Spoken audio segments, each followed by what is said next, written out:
দিনহাটা শহরে ফের দিন দুপুরে চুরি, লক্ষাধিক স্বর্ণালঙ্কার ও নগদ টাকা লুট। দিনহাটা শহরে দিনের আলোয় চুরির ঘটনায় স্থানীয়দের মধ্যে চাঞ্চল্য ছড়িয়ে পড়ে। সোমবার দুপুরে শহরের 2 নম্বর ওয়ার্ডে এ ঘটনা ঘটে। ডাককর্মী দিলীপ কুমার সরকারের বাড়িতে ঘটে দুঃসাহসিক চুরি।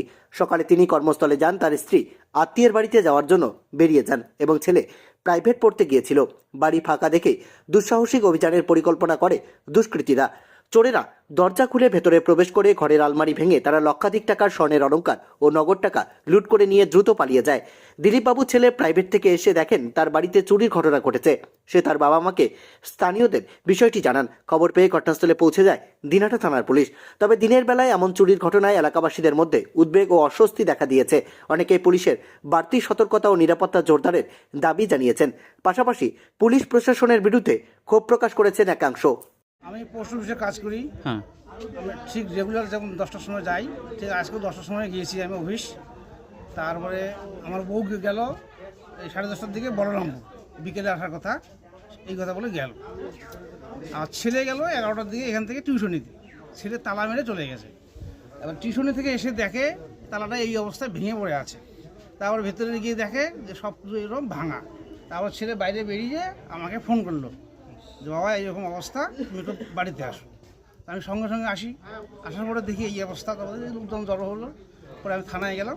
থানায় গিয়ে বললাম ডিউটি অফিসারকে, উনি বললেন ঠিক আছে আপনি যান, আপনার বাড়িতে পুলিশ যাচ্ছে। কখনো কি কোনো সন্দেহজনক কারো এদিক দিয়ে আনাগোনা? না, এইরকম তো না। এরকম আছে যারা যে পুরা মানে প্লাস্টিকের প্যাকেট ট্যাকেটগুলো পুরায়, ওরাই যাতায়াত করে দিদি শুধু। তাছাড়া তো এরা, অন্য কোনো- এর আগে এই এলাকায় কোনো চুরির ঘটনা 1-2 বছরে? না। না কিছুদিন আগে সকালে ভোরবেলা একটা হাত চিনতে হয়েছিল। কি নাম দাদা আপনার? আমার নাম দিলীপ কুমার সরকার। আমার ব্যাপারটা তো জানি না সঠিক। এই 1065 মতো ছিল, ক্যাশ ছিল, বন্ধনে দেওয়ার জন্য ছিল, ওই টাকাটা নাই। আর সোনা দানাটা বউ জানে বিশেষ করে, ও তো এখন অসুস্থ হয়ে পড়ে আছে। আর সোনা দানা তো উনি ওই রাখে, আমি তো হাত দিয়ে ধরি না ওগুলো। আই দিয়ে কতদিন হবে? ঘড়ি 3 কিরকম। আতঙ্ক তো আমরা সবাই আছি এবং সতর্ক থাকি, কিন্তু এইভাবে দিনের পর দিন হয়ে যাচ্ছে। প্রশাসন কি করছে? প্রশাসন কিছু করছে না, আবার কিছু করবেও না।